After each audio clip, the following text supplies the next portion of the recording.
मटणाच्या दुनियेतील एक वादग्रस्त विषय। का हलाल जेव्हा सर्टिफिकेशन आणलं जातं, हलालच्या माध्यमातून तुम्ही हलालच विकत घ्यायचं असं जेव्हा आग्रह धरला जातो, जबरदस्ती केली जाते, दबाव टाकला जातो, तेव्हा कोणी असे प्रश्न विचारले नाहीत। जेव्हा हिंदू धर्माच्या माध्यमातून असा काही प्रयत्न होत असेल तेव्हाच मग कशाला दोन धर्मामध्ये तेढ निर्माण होण्याचे प्रश्न येत आहेत। मग वर्षानुवर्ष हलालच्या नावाने हलाल जिहाद केला जातोय, हलालच विकत घ्या असा आग्रह धरला जातोय, तेव्हा कोण असे प्रश्न विचारण्याची हिंमत करत नाही। धर्मात तेढ निर्माण करून महाराष्ट्राचा जो इतिहास आहे हा कुठेतरी पुसण्याचा प्रयत्न होत असल्याचा काय इतिहास आहे? मी पण महाराष्ट्रामध्येच राहतो, आमचा हिंदू राष्ट्र आहे, 90% लोक हिंदू राहतात। झटका मटण आणि हलाल मटण 3 साधे शब्द। मटण ऐकता तोंडाला पाणी सुटतं, परंतु अलीकडील राजकीय आणि सामाजिक चर्चेमुळे या पारंपरिक पदार्थाची ओळख अधिकच चर्चेत आली आहे। चला तर मग पाहूया काय विषय आहेत। मटण म्हणजे फक्त मांस नाही, तर एक संस्कृती, एक परंपरा आहे।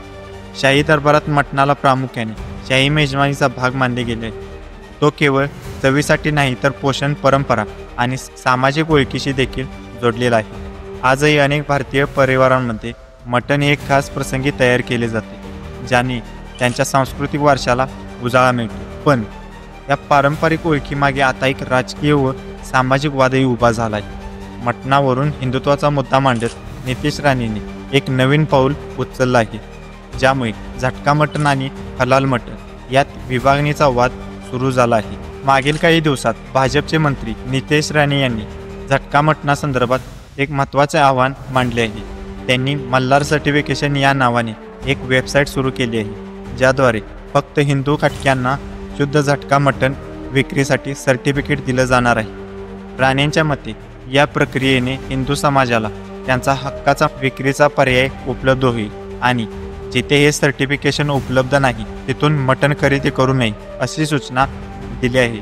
त्यांच्या या आव्हानामुळे हिंदुत्वाचा मुद्दा पुन्हा एकदा चर्चेत आला आहे। विरोधक पक्षांनी या आव्हानावर टीका केली आहे आणि काही राजकीय नेते आणि सामाजिक कार्यकर्ते म्हणतात, मटणाची विभागणी केवळ धार्मिक आधारावर केली गेल्यास समाजात ताण निर्माण होऊ शकतो आणि बाजारातील मटण खाटक्यांची संख्या या समस्येला जन्म देईल। आणि मग ज्या इस्लाममध्ये हलालच खाणं त्याला परवानगी आहे, पण आमच्या धर्मामध्ये नाही आहे।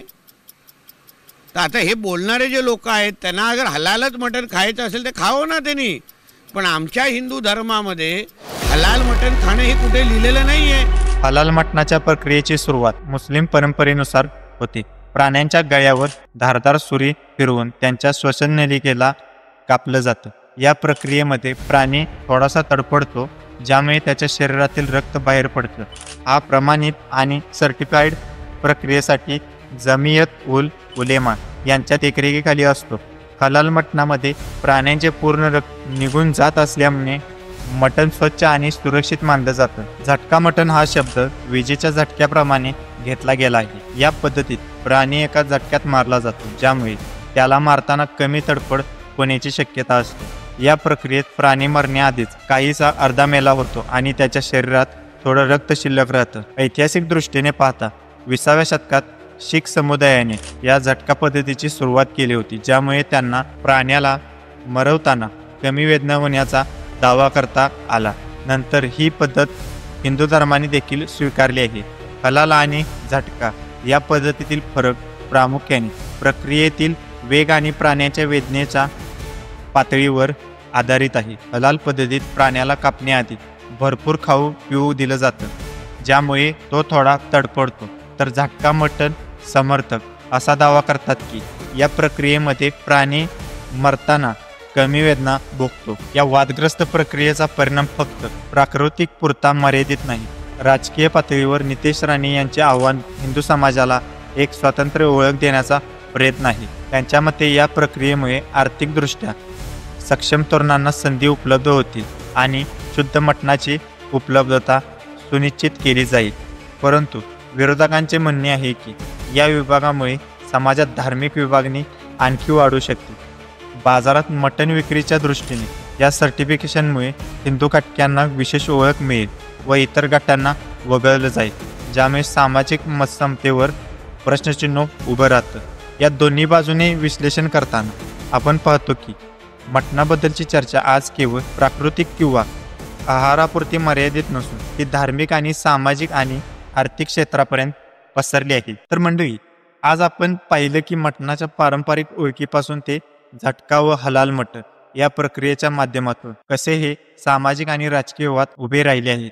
या चर्चेमध्ये प्रत्येक पक्षाचे मत आणि विचार महत्त्वाचे आहेत. आपला या विषयावर काय विचार आहे? तुमच्या प्रतिक्रिया आम्हाला कमेंटमध्ये नक्की सांगा आणि अशाच माहितीपूर्ण व्हिडिओसाठी काटाकीर चॅनेलला सबस्क्राईब करा. धन्यवाद.